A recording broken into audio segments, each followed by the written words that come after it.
What if your biggest enemy has been hiding inside your own mind this entire time? Not your parents, not your past, not society, just you.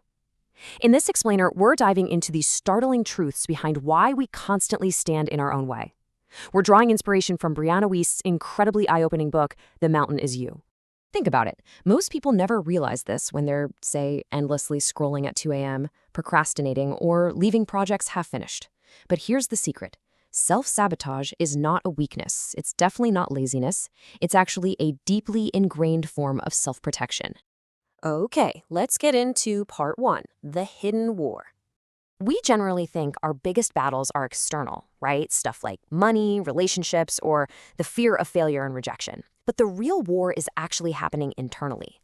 According to the source material, self-sabotage kicks in when your biological drive for survival clashes with your soul's actual desire for growth.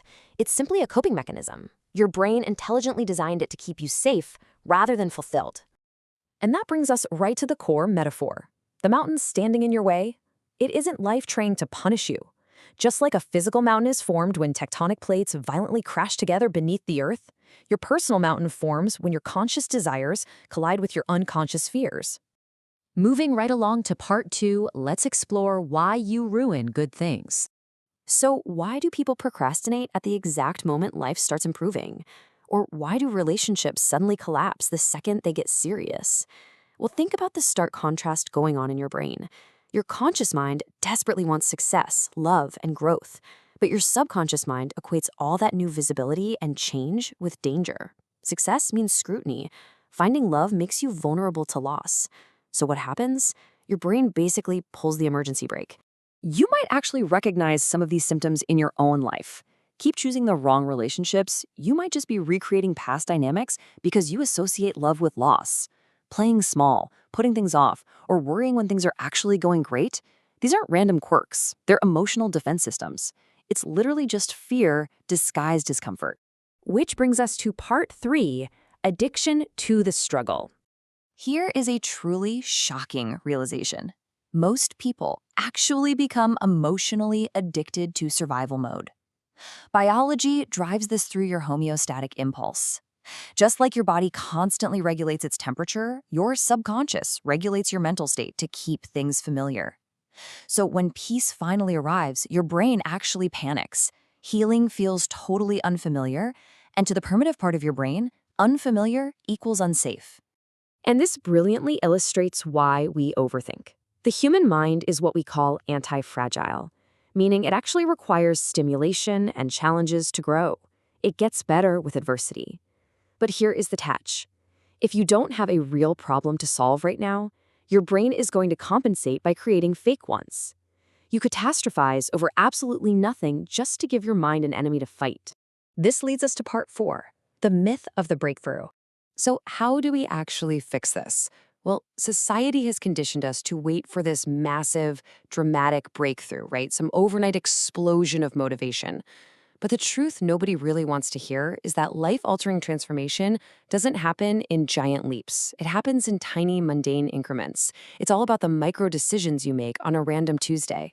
Think about the difference here. Trying to radically shock your nervous system into a brand new life usually just triggers that homeostatic impulse we just talked about, throwing you right back into self-sabotage. Your future isn't created by fleeting intensity, it's governed by steadfast repetition. A micro shift, like changing what you eat for just one single meal or deciding to read just one page, builds compounding momentum. It sneaks right past your brain's fear of change.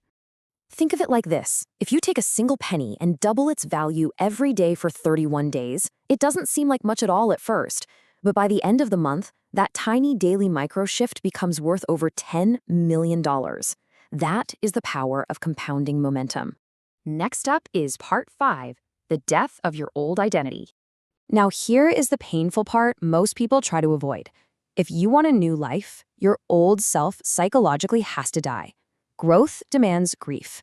You have to undergo what psychology calls positive disintegration.